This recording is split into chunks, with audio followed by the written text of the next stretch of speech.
예, 안녕하십니까. 저는 과학기술자문회의 기계소재 전문위원회 위원장 최철진입니다. 2024년 정부 연구개발 투자 방향 및 기준 공청회 2부를 진행하도록 하겠습니다. 앞서 시청하신 1부의 정책 분야와 총괄 분야 투자 방향에 이어서 2부에서는 기술 분야별로 특화된 투자 방향을 좀 더 상세하게 다루도록 하겠습니다. 지금 시청하고 계시는 채널은 국가과학기술자문회의 기계소재전문위원회가 소관하는 기계제조 분야 및 소재 분야 투자 방향 공청회입니다. 먼저 오늘 심층 토론을 위해 참석해 주신 분을 소개해 드리겠습니다. 기계소재 전문위원이신 이장현 위원님, 소재 분야 전문위원이신 송재용 위원님 참석해 주셨습니다. 감사드립니다. 진행 순서는 이장현 위원님과 송재용 위원님께서 기계제조 분야 그리고 소재 분야의 투자 방향에 대해서 순차적으로 발표를 해주시고 발표 후에 제가 패널 토론을 진행하도록 하겠습니다. 시청하시는 동안 질의사항이나 의견이 있으시면 하단 질문란에 꼭 말머리 선택을 기계 소재로 해주시고 작성해 주시기 부탁드리겠습니다. 그러면 먼저 이장현 위원님께서 발표를 부탁드리도록 하겠습니다. 네, 지금부터 기계 제조 분야의 투자 방향 및 기준안에 대해서 설명드리겠습니다. 예, 그리고 저에 이어서 소재 분야 발표를 해주시겠습니다. 예, 주요 정책 목표부터 말씀드리겠습니다. 지금 보시는 것처럼 이제 탑다운으로 보셔도 될 것 같습니다. 첫 번째 이제 글로벌 경쟁력 확보가 가장 큰 목표이고, 그다음에 두 번째는 이제 중소생태계 강화가 커다란 정책 목표가 되겠습니다. 글로벌 경쟁력은 전년과 이어서 디지털 전환과 친환경이라는 이 분야의 목표가 설정이 되어 있습니다. 그래서 특히 디지털 전환 같은 경우는 자율주행차나 선박, 지능형 로봇 등 기존 산업의 디지털 전환을 통해서 고부가치 산업으로 바꾸는 그런 목표를 가지고 있습니다. 그리고 친환경은 아시는 것처럼 친환경 자동차, 선박, 그리고 또 친환경 플랜트처럼 탄소 기반의 산업을 탈탄소화하고 친환경화를 통한 탄소 중립 사회를 구현하는 데 목표가 있겠습니다. 그래서 특히 디지털 전환 분야에서 기계 분야의 대표적인 사례를 보면 자율주행 자동차는 자율주행 레벨 4를 상용화하는 것이고, 자율운항 선박 시장 점유율도 30년도에는 50%, 그리고 선박 생산성도 30% 향상하는 혁신적인 목표를 가지고 있습니다. 제조 혁신은 디지털 클러스터 100개, K-스마트 등대 공장 100개, 제조 데이터 AI 표준 모델 50종 구축 등 여러 개의 사업이 예상이 되어 있는데, 특히 이 사업들 같은 경우에는 예를 들어서 디지털 클러스터는 여러 개의 유사한 또는 공급망이 이렇게 이 네트워크로 구성된 회사들이 모여서 동시에 디지털 전환을 수행하는 일종의 그 그룹 프로젝트가 되겠습니다. 그래서 관련된 업체 전체가 동시에 디지털 전환하는 과제로 볼 수 있고, K-스마트 등대 공장은 다보스 포럼에서 이야기됐던 이제 스마트 등대 공장을 유사하게 국내에 또 도입한 사업증이 되겠습니다. 예, 그리고 친환경에서 아까 말씀드렸던 것처럼 친환경 선박 점유율도 2030년에는 75%, 전기차도 현재는 5% 수준이지만 2030년에 전 세계 시장의 12% 점유율을 목표로 하고 있습니다. 그리고 특히 수소차와 전기차의 소재 국산화율도 현재 70%를 2025년도부터는 90% 이상으로 공격적인 목표를 가지고 있습니다. 다음으로 중소생태계 강화입니다. 중소생태계는 앞서 말씀드린 이 두 개의 디지털 전환과 친환경이라는 키워드에 맞춰서 확산하고 역량을 강화하는 그런 방향이 되겠습니다. 그래서 생태계 강화라 하면은 예를 들어서 자동차 부품, 전통적인 자동차 부품 1,200개 회사를 미래차 부품 기업으로 전환하는 사업이라든가, 또 자율주행 차와의 레벨과 맞춰서 차량용 소프트웨어 전문 기업을 육성한다든가, 그와 관련된 소프트웨어 인력 10,000명 양성과 같은 그런 생태계를 강화하고 관련된 공급망과 업체들을 동시에 이 역량을 강화하는 사업이 되겠습니다.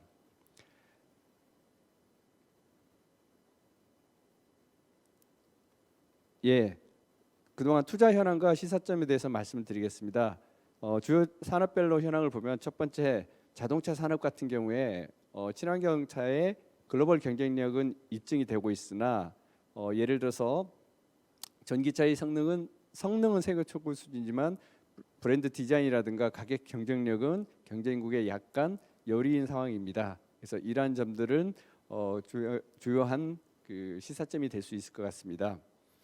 그리고 조선산업 같은 경우는 호황 속의 경쟁 우위를 계속 가지고 있었으나 산업 불황기 동안에 중장기적으로 경쟁력이 좀 약화될 수 있는 우려가 있었습니다. 그리고 또 가장 중요한 이제 조선산업의 재직자도 2014년 20만 명에서 현재는 약 45%인 9만 명으로 축소가 되어 있는 상황입니다. 그리고 세 번째로 공정 장비 및 산업기계 같은 경우는 양적 규모로는 세계 6위에 성장을 했지만 새로운 시장을 진출하기 위한 이 차세대 장비 개발은 미흡하다는 것이 중요한 산업 현황의 이슈가 되겠습니다. 로봇도 마찬가지로 제조 로봇이나 서비스 로봇 중심의 투자를 통해서 핵심 부품이나 소프트웨어는 확보했지만 이제 시험 인증하는 단계로 접어들고 상용화로 확장해야 되는 그런 단계에 놓이는 것이 큰 이슈가 되겠습니다. 그리고 제조 혁신 분야는 기존의 스마트 공장이 전폭적으로 보급되고 확산되고 있었지만 아직 기초 단계에 머물고 있고 활용을 통해서 활용할 수 있는 기술력이나 또 그와 필요한 전문 인력들이 좀 부족한 상황이기 때문에 고도화하는 측면으로 현재 그 현황이 좀 파악이 되고 있습니다. 그래서 특히 수준별 현황을 보게 되면은 스마트 공장의 수준이 기초 단계가 약 74.7%, 중간 단계가 12%, 고도화는 0.1%로 분석이 되어 있어서 고도화되고 조금 더 활용할 수 있도록 해야 될 필요가 있다는 것이 현재 현황 중에 하나가 되겠습니다. 그러면 좀 전에 말씀드린 이슈로부터 도출된 투자 방향에 대해서 말씀드리겠습니다. 투자 방향은 약 세 가지가 되겠는데요. 지금 보시는 것처럼 첫 번째 디지털 전환, 두 번째 친환경 및 중소생태계 활성화가 되겠습니다. 그러면 첫 번째 디지털 전환부터 말씀을 드리겠습니다. 여기 보시는 이제 네 개의 자율주행, 디지털 생산 공정, 지능형 로봇, 제조 혁신은 사실상 서로 분리된 것은 아니고 동시에 보셔야 될 것 같습니다. 다만 이제 분리를 통해서 설명을 드리면 첫 번째 자율주행은 특히 조선 선박과 자동차를 대표적으로 이 투자 방향을 지금 설명을 드리고 있습니다. 조선 같은 경우는 자율운항 선박에 필요한 통신 보안 기술이라든가 원격 제어, 지능형 항해 시스템 등이 지속적으로 투자가 될 예정이고요. 자동차는 특히 초고난도 인지 센서 기술, 그다음에 협력 통신 체계, 차세대 전자 아키텍처 표준 기술 등이 중점 투자 방향이 되겠습니다. 그리고 두 번째 디지털 생산 공정은 전 산업으로 구축하고 활용하는 쪽으로 지속적으로 지원할 예정입니다. 그래서 조선산업 같은 경우에 소부재 생산 지능화, 의장 설계, 디지털 전환 등이 있었고, 플랜트는 탄소 배출 분야의 공정 설계, 공정 최적화가 되겠고요. 기계 장비는 차세대 지능형 유연 생산 시스템 등이 되겠습니다. 그리고 지능형 로봇은 특히 시장 경쟁력 강화를 위해서 핵심 부품을 좀 지속적으로 확보할 수 있도록 투자를 하고, 그다음에 앞서 말씀드린 것처럼 크게 이슈로 노출되었던 실증 인증도 지속적으로 병행해서 지원할 예정입니다. 예를 들어서 사회적 약자 지원용 로봇이라든가 재난 위험 안전 로봇 등이 중점 투자 분야로 예를 들 수 있겠습니다. 제조 혁신은 특히 예를 들어서 이 AI 기반 등대 공장처럼 확산하고 활용도를 높이는 방향으로 현재 투자를 할 예정입니다. 그래서 첨단 유연 생산이라든가 등대 공장, 탄소 중립 팩토리 등 대부분 사업들이 인프라를 강화하고 점점 확산하는 그런 목표라고 보시면 되겠습니다. 그리고 두 번째 키워드인 이제 친환경 전환입니다. 앞서 말씀드렸던 디지털 전환과 친환경 전환 이렇게 서로 연결은 되어 있습니다. 특히 친환경 전환 같은 경우는 이제 운송 체계라든가 특히 운송이니까 자동차, 조선, 그다음에 플랜트, 그다음에 기계 장비 이 세 개의 분야로 나눌 수 있겠습니다. 친환경 운송 같은 경우는 특히 조선 분야 같은 경우는 저탄소, 무탄소 선박이고 현재는 이제 완벽한 무탄소로 가기 위한 중간 단계에 있지만 점차적으로 완벽한 무탄소로 갈 수 있도록 투자 방향이 설정이 되어 있습니다. 그리고 자동차 같은 경우는 상용화 단계인 수소, 전기차나 수소나 또는 전기차의 동력원을 성능을 고도화하고 앞서 말씀드린 것처럼 디자인이나 가격 성능에서 가격 측면에서 조금 더 투자가 이루어질 수 있도록 지금 방향이 설정되어 있습니다.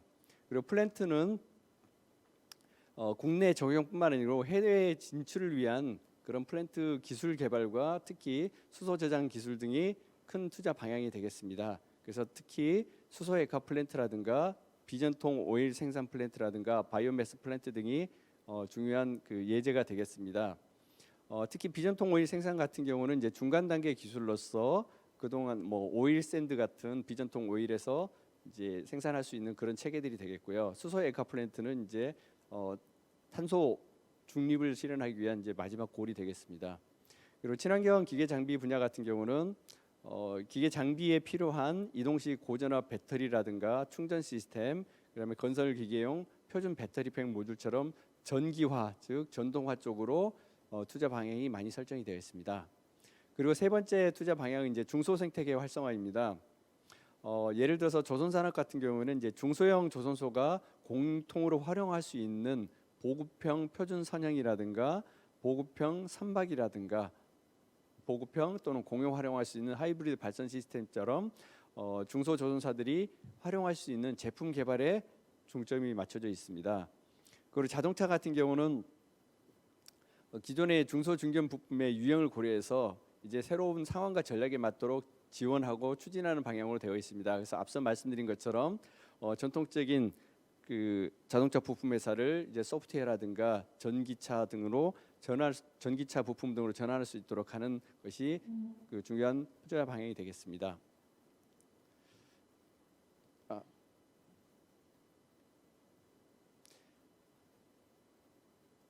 그리고 투자 효율화 방향에 대해서도 말씀드리겠습니다. 투자 효율화 방안은 그중에 대표적인 사례가 지금 두 개로 말씀드릴 수 있겠습니다.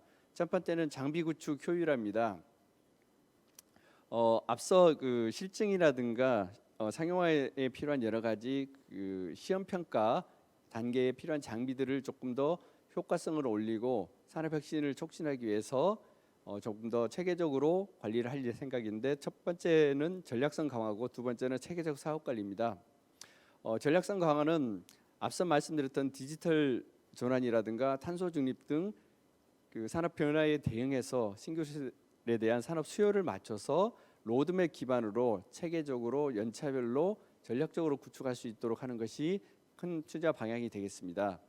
두 번째는 이제 체계적 사업 관리입니다. 그래서 기존 장비를 연계한다든가 또는 활용도 등 실질적으로 성과 측정이 가능할 수 있도록 성과 지표 중심으로 관리를 하고 활용도가 높아질 수 있도록 체계적 사업 관리를 유도하는 것이 투자 방향이 되겠습니다. 그리고 두 번째 키워드는 임무 중심 재편입니다. 임무 중심은 기존의 임무 중심은 먼저 이 사례를 먼저 보셔야 되겠습니다. 예를 들어 자동차 같은 경우에 핵심 부품은 산업부, 통신 분야는 과기부, 인프라는 국토부, 법과 제도는 경찰청 등 각 기관별로 역할을 역할을 서로 통합하고 연계돼서 임무와 목표 중심으로 유기적으로 임무를 수행하고 연구 개발에 투자될 수 있도록 하는 협업 체계를 말씀드릴 수 있겠습니다.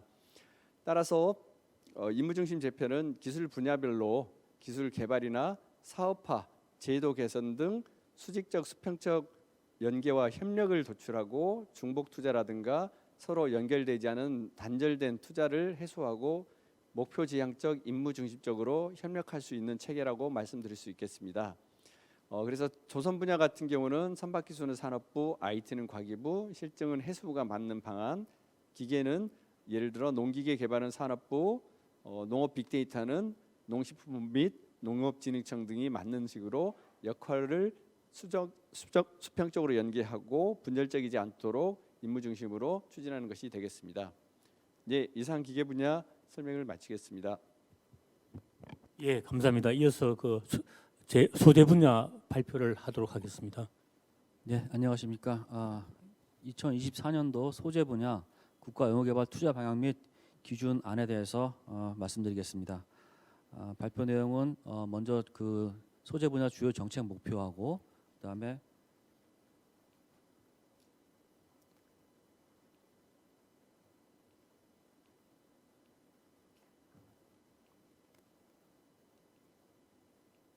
왜 안 되냐?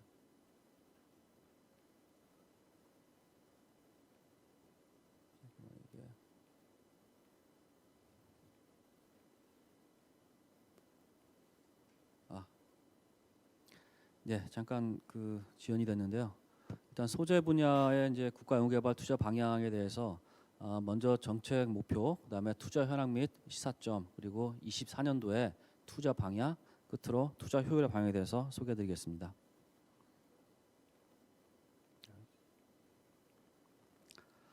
예, 그 소재 분야는 일단 그 주요 정책 목표를 이 19년도 그 일본의 그 3대 반도체 소재 수출 규제 이후로 진행됐고, 그다음에 팬데믹 상황에서 여러 가지 그 환경 변화에 대응하기 위해서 이 품목별 소재의 그 굉장히 다양한 그 품목별 공급 안정성, 글로벌 공급 안정성에 대해서 주요 그 방점을 두고 이 주요 정책 목표를 설정을 하였습니다. 그다음에 이러한 이제 글로벌 공급 안정성을 확보하기 위한 핵심 전략 기술과 미래선도 품목에 대한 국가 연구 개발을 지원하기 위한 그 두 가지 축으로 소재 분야 주요 정책 목표가 설정이 되었습니다. 잘 아시다시피 이 소재는 원소재부터 중간 소재, 그리고 최종 제품까지 이어지게 되는데, 원소재나 범용품에 대한 공급망이 굉장히 이슈가 되고 있고, 과거 이제 저희 그 나라에서도 그런 그 경험을 했습니다. 예를 들어서 요소수 같은 이제 사태도 일어났고요. 그래서 원소재하고 범용적인 소재에 대한 공급망을 집중 관리하기 위한 이 목표를 설정을 하고요. 그다음에 이러한 이 소부장 공급망 안정 사업을 위해서 신규 사업을 추진하고자 합니다. 이름으로써 글로벌 환경 변화에 대해서 적극적으로 대응하기 위한 이 소재 산업과 소재 연구 개발에 대한 국가 연구 개발 투자를 진행하고자 합니다. 그다음에 저희가 그 소재 R&D 쪽에서는 그 기존의 그 100대 품목, 소부장 100대 품목에 추가하여 50개를 이제 확대해서 핵심 전략 기술을 설정하고, 또한 미래의 소부장을 대비하기 위한 미래 선도 품목에 대한 이 후보들을 발굴해서 국가 연구개발 사업으로 소재 분야 투자를 진행하고자 합니다. 이러한 이제 이 현재 산업적인 이제 소재와 또한 미래 소재에 대한 품목을 확대 개편함으로써 저희가 중국 등 지금 이슈가 되고 있는 글로벌 공급망 및 그다음에 저희가 자동차, 반도체, 디스플레이 같은 주력 산업의 이제 고도화, 그다음에 앞으로 저희가 확보하고 선점해야 되는 첨단 미래 소재 산업에 대한 그 이 필요성, 이런 것을 만족시키면서 저희 이제 이 현재 소부장 핵심 전략 기술과 미래 소부장 선도 품목을 지속 지원하고자 합니다. 저희가 이 주력 산업 또는 이제 고도화 신산업 창출 목적으로 향후 이제 5년을 예측해서 지금 현재 65대 미래 선도 품목을 이제 발굴하고, 지금 이들이 갖고 있는 난제 기술을 풀기 위한 그런 이제 국가 연구개발 투자를 지금 설정을 하고 지원하고자 하고 있습니다.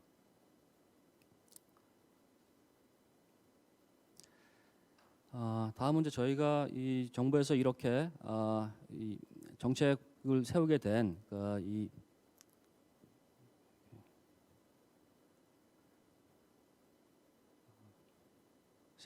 그 이 배경과 그다음에 그로부터 어떠한 이 시사점을 도출했는지 말씀을 드리겠습니다.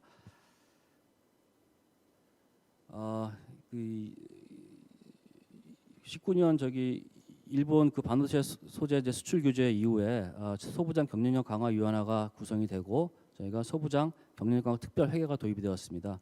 그 당시 20년도 기준으로 약 1.7조였던 그 소재 분야 국가 연구개발 사업 투자가 지금 23년 기준으로 약 2.2조, 한 30% 정도 이제 급격히 이제 증가된 상태고요. 이에 따라서 지금 약간 그 전 그 데이터이긴 하지만 16년과 20년 사이에 저희 국내 소재 나노 분야 이 기술 수준이 처음으로 80% 이상 미국 대비 80% 이상 이 성장하는 그런 수준에 도달했습니다. 이로부터 아마 지금쯤이면은 조사를 통하면은 이제 더 많은 이제 이 기술 수준이 이제 향상이 있었을 거라고 보고 있고요. 또한 그 19년 대비 21년도에 100대 핵심 품목의 대일본 그 의존도가 30%에서 약 25%로 한 6% 정도 감소하는 그런 이제 쾌거를 이룬 바 있습니다. 그래서 지금 현재 상황에서는 좀 더 대일 그 소재 부품의 대일 의존도가 좀 더 개선됐을 거라고 이제 바라보고 있는 그런 현황이 있고요. 그다음에 하지만 그 저희가 중간재 소재 부품의 중간재 무역 수지가 점차적으로 좀 감소하고 있는 그런 좀 위기와 그 상통하는 이제 상황이 있고 또한 향후를 보면은 전기차 같은 경우에 약 지금 1,100만 대에서 2억 대 이상으로 지금 한 10년 뒤에 전기차 생산이 증가할 거라는 수요가 증가할 거라는 이제 이 예측이 있고 그다음에 2차 전지 앞으로 10년 내에 2차 전지의 그 수요가 또한 한 10배 정도 증가할 거라는 이런 이제 수요 예측이 있습니다. 이러한 이제 환경 변화에 적극적으로 대응하기 위해서 저희가 이 공급망 소재 부품 중간재 이런 공급망에 대한 적절한 대처가 필요하다는 그런 이 현황입니다. 이와 같은 이 현재 상황과 시사점으로부터 24년도 소재 분야 국가 연구개발 사업의 투자 방향은 우선 소부장에 있어서 산업을 적극적으로 지원하기 위한 소부장 핵심 전략 기술 R&D에 적극적으로 투자하는 것이고요. 그다음에 이러한 이 소재 산업에 대한 이 투자를 통해서 글로벌 공급망 위기를 저희가 타개할 수 있고 또한 저희 국가의 주력 산업에서의 경쟁력을 더욱 강화하고 그다음에 향후 미래 저희 소재 관련된 먹거리를 확보하는 데 기여할 수 있을 거라고 보고 있습니다. 그래서 지금 7대 분야 반도체나 자동차, 전기전자 혹은 일반 화학 혹은 바이오 이러한 디스플레이와 같은 7대 분야에 50개 소재 신규 기술을 추가하여서 저희가 소부장 핵심 전략 기술 R&D를 투자하고자 합니다. 그 두 번째로는 극한 소재 연구 기반 조성 추진을 지금 추진하고 있는데요.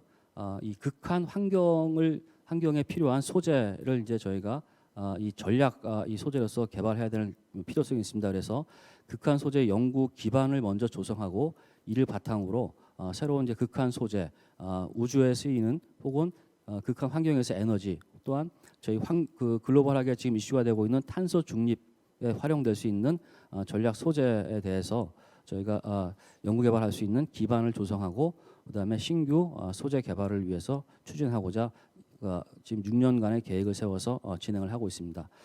또한 현재의 소부장뿐만 아니라 미래 소부장에 대응하기 위한 미래형 소재 기술 혹은 소재 품목에 대해서 저희가 발굴을 하고 정부에서 지원을 하고자 하는 그런 이제 세 번째 트랙이 있습니다.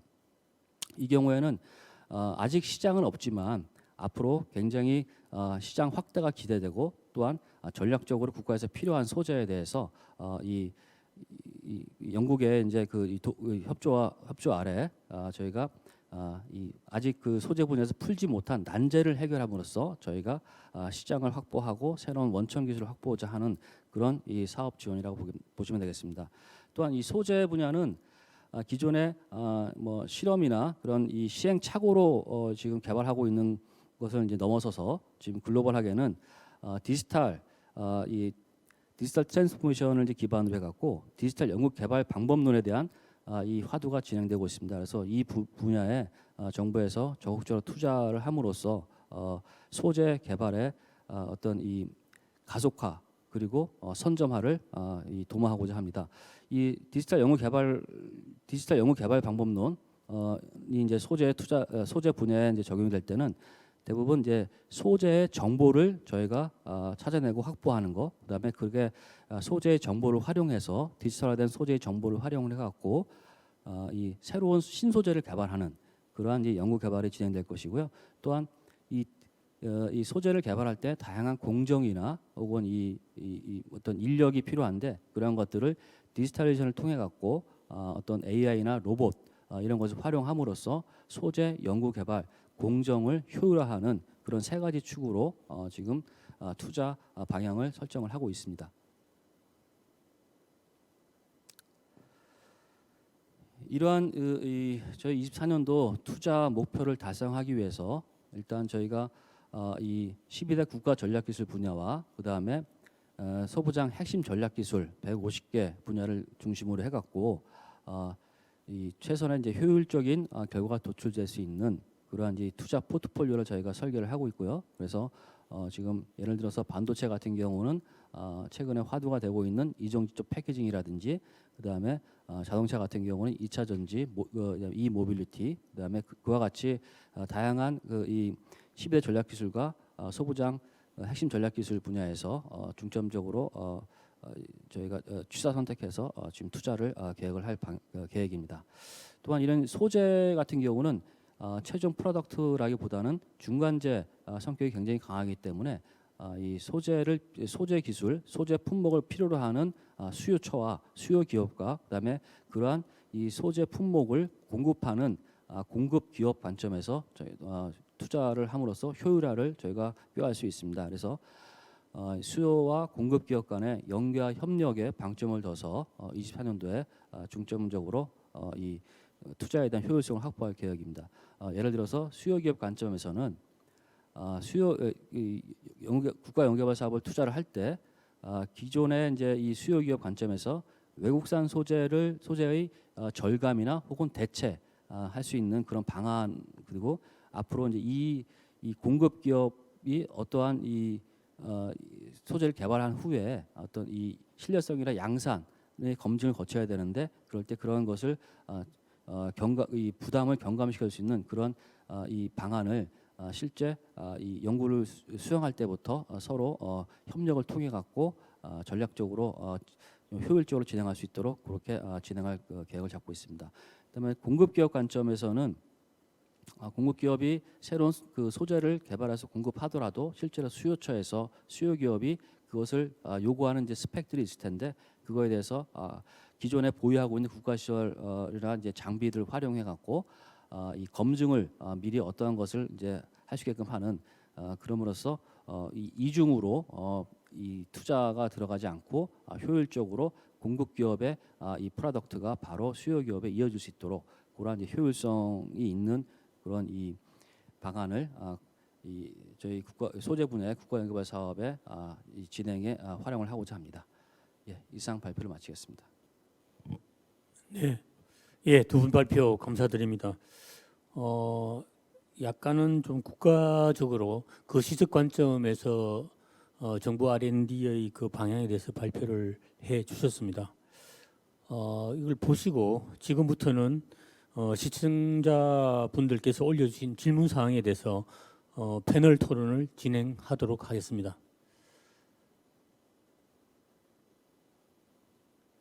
먼저 기계 분야는 그 이장 교수님께서 말씀을 해주시고 소재 분야는 송재현 교수님께서 답변을 해주시기 바랍니다. 먼저 기계 제조 분야에 대해서 말씀을 드리겠습니다. 질문에 대해서 질문을 드리겠습니다.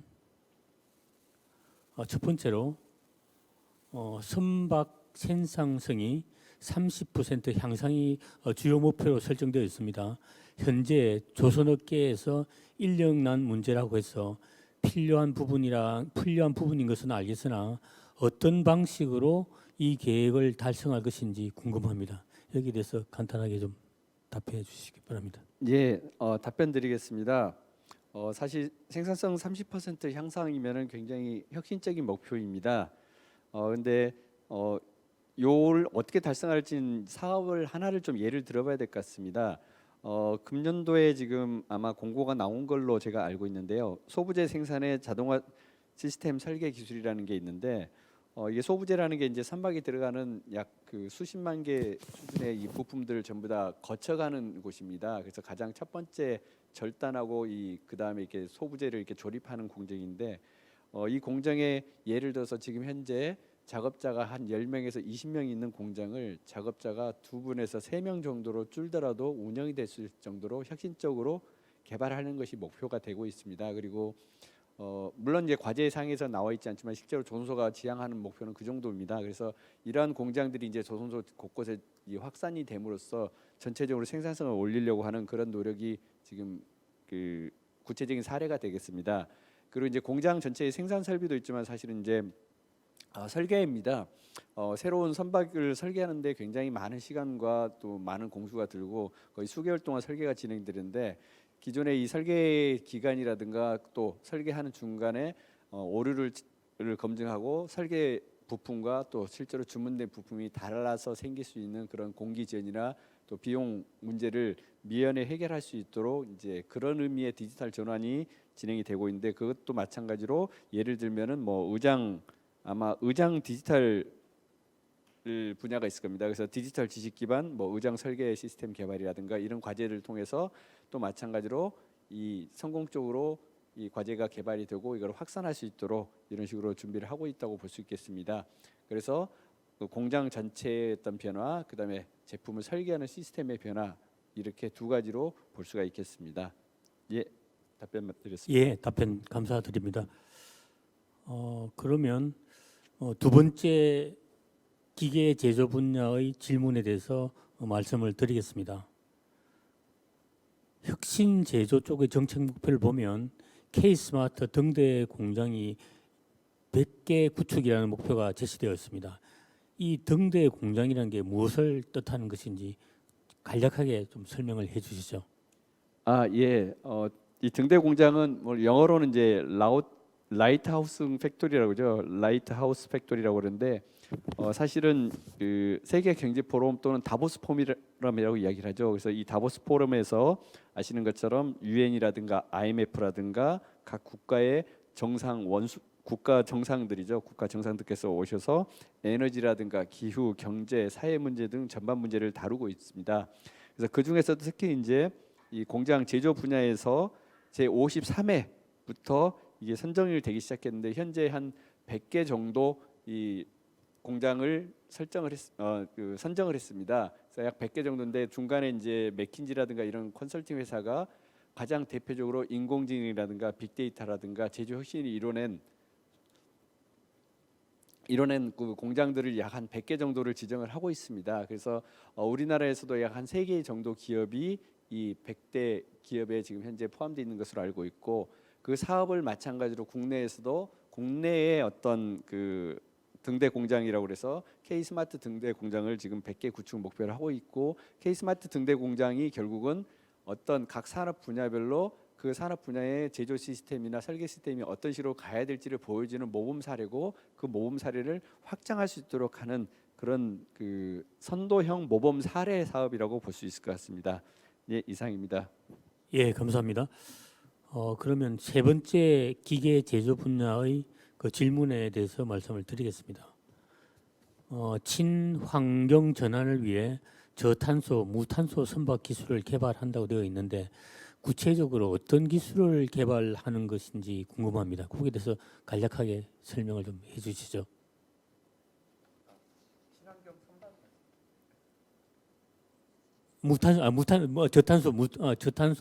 무탄소 선박이네요. 예, 예, 알겠습니다. 예.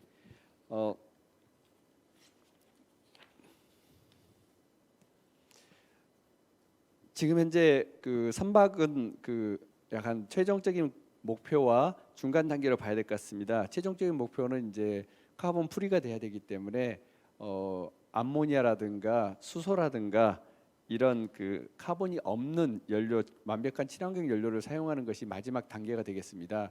하지만 중간 과정에서 현재로서 가장 좋은 방법 중에 하나가 이제 LNG를 함께 활용하는 그런 엔진 시스템이라든가 또는 소형 선박은 뭐 하이브리드나 전기 같은 시스템이 있겠지만 현재로서는 특히 액화천연가스를 활용한 그런 선박 추진 시스템이 되겠습니다. 그래서 기존의 그 경유화 중유와 LNG를 같이 쓸 수 있는 혼소 엔진 시스템이라든가 또는 LNG로만 추진하는 선박이 현재로서는 그 중간 단계에 있고 마지막으로는 결국 궁극적으로는 수소라든가 암모니아라든가 이런 그 완벽한 카본이 없는 연료를 활용하는 것이 최종 목표가 되겠습니다. 그래서 현재 그 친환경 선박 전주기 혁신 기술 개발 사업이 2022년부터 현재 약 10년 동안 수행될 예정이고 이 사업을 통해서 실제로 그 선박이 건조가 될 예정입니다. 그 대상 선박은 아마도 벙커링 선박이라든가 셔틀 탱커라든가 또는 피더 컨테이너로 해서 이 컨테이너를 운반하는 이런 대표적인 선종들이 아마 현재 논의가 되고 있고 조만간 결정이 돼서 대표 사례로 만들어질 것으로 알고 있습니다. 네, 답변 마치겠습니다. 예, 감사합니다.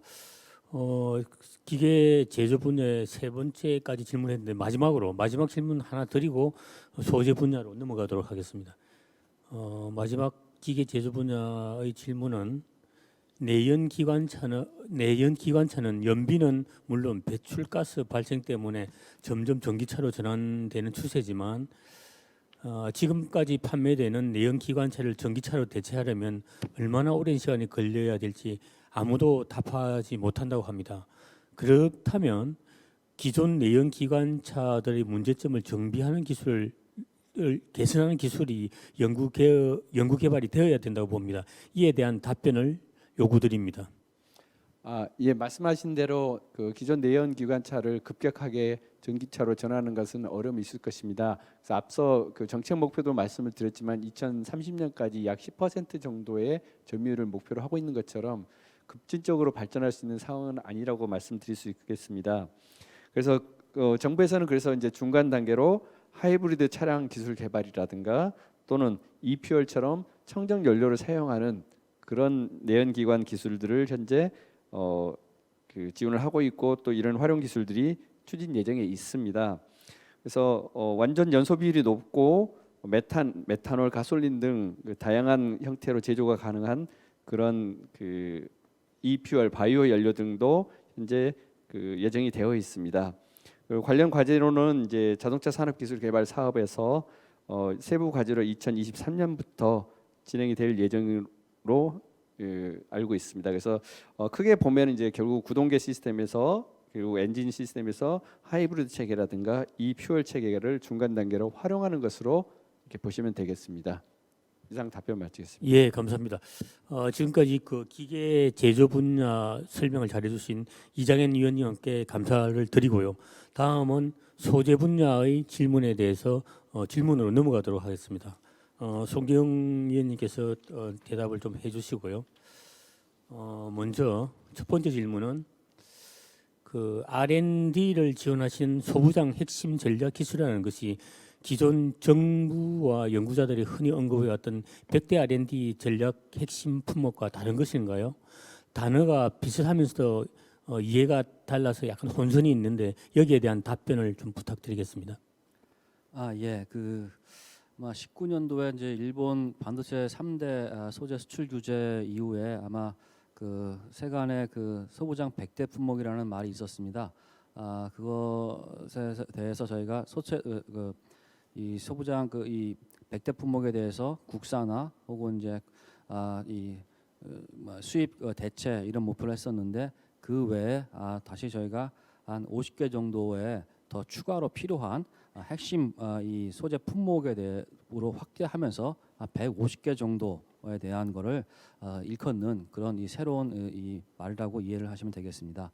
요 50개 그다음에 기존에 이제 100대 품목에 대해서는 아마 아까 발표 때 언급했던 7대 분야 가령 반도체, 디스플레이, 기초화학 혹은 전기전자, 바이오, 기계금속 이러한 그 7대 분야에 대해서 필요한 핵심적인 이 소부장 핵심 전략 소재를 일컫는다고 보시면 되겠습니다. 예, 감사합니다. 두 번째 질문에 대해서 최근에 그 이슈가 되고 있는 그 소재 연구 개발 방법론이 계속 그 컴퓨터라든지 AI 기반으로 계속 진행되고 있는데 뭐 소재 분야도 뭐 이 연구가 많이 진행되는 걸로 알고 있습니다. 거기에 관한 질문인 것 같은데요. 소재 연구 개발 방법이 디지털 전환으로 추진하시겠다고 하셨는데요. 좀 더 구체적으로 어떤 분야에서 지원이 이루어질 계획인지 세부적인 기술 분야를 좀 말씀해 주시면 고맙겠습니다.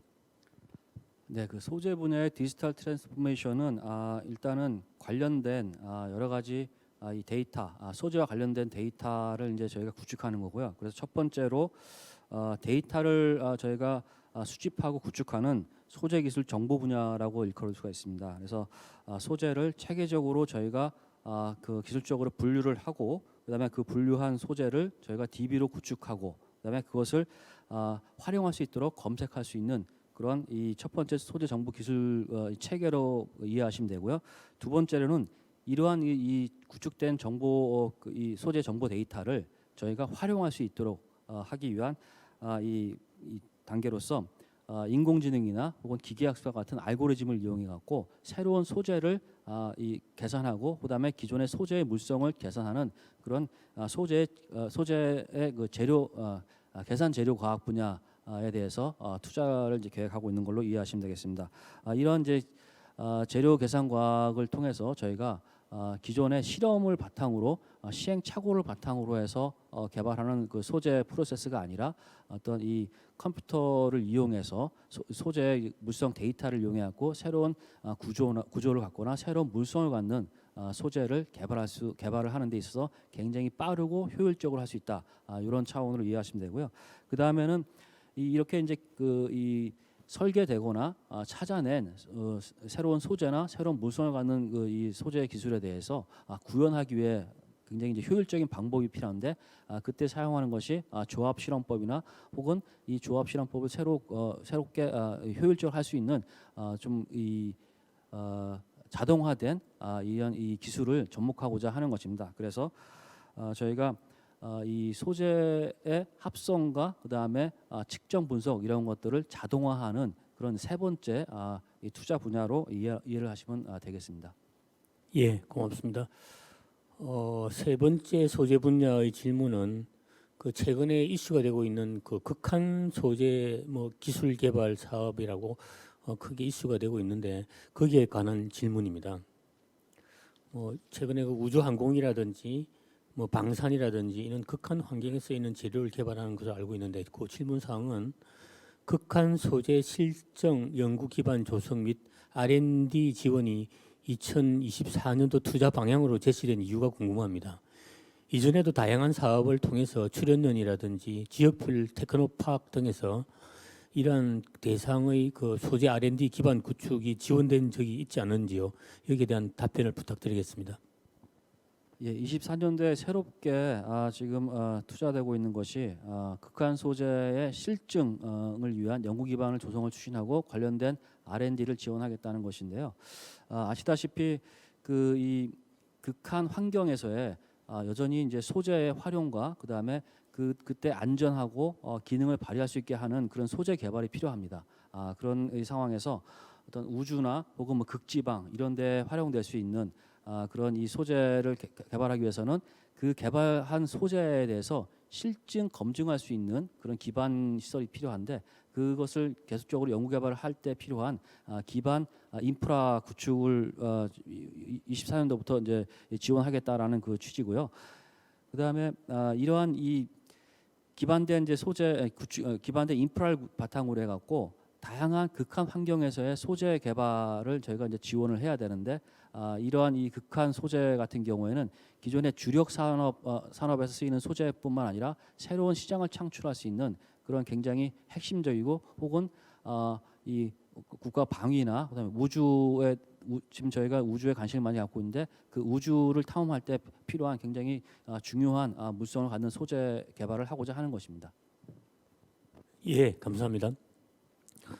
지금까지 그 기계 제조 분야와 소재 분야에 그 답변을 해주신 이장현 의원님, 송재영 의원님께 감사를 드리겠습니다. 예정된 시간이 되어서 아쉽지만 토론을 여기서 마무리를 해야 될 것 같습니다. 올려주신 질문 중에서 이 자리에서 미처 답변을 못 드린 부분은 등록해 주신 이메일로 추후 답변을 드리도록 하겠습니다. 또한 생방송이 끝난 이후에도 이번 주 금요일 정오까지 질문의 장을 열어둘 예정입니다. 실시간으로 함께 하지 못하신 분들도 많은 참여를 부탁드립니다. 코로나 상황으로 이렇게 온라인 진행을 하다 보니 참여하신 분들께서도 진행하는 저희도 불편한 점이 많았습니다. 양해의 말씀을 올리면서 그럼에도 불구하고 끝까지 함께 해주신 모든 분들께 감사를 드리겠습니다. 이것으로 2024년 정부 연구개발사업 투자 방향 및 기준 기계 소재 분야 전문위원회의 공청회를 모두 마치도록 하겠습니다. 감사합니다.